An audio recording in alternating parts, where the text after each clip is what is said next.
আপনার 2 বারে পাশ করা এসএসসি পাশ করা মেয়ে, আপনি আমাকে বললেন যে দেখেন তো একটু বিসিএস ক্যাডার ছেলেপেলে পাওয়া যায় নাকি।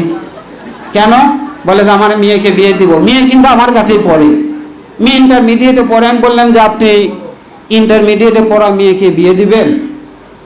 আর আপনি কেবল ফার্স্ট ইয়ারে ইন্টারমিডিয়েটে পড়ে, আর আপনি সেই মেয়ের জন্য বিসিএস ক্যাডার ছেলে খুঁজতেছেন।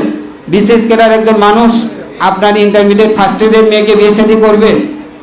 বলে যে ডিপিএস 5টা আছে।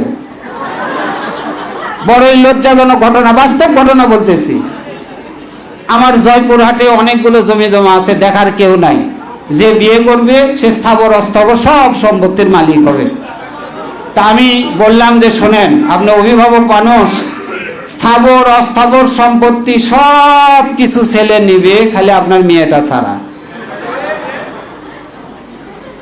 বড়ই দুঃখজনক।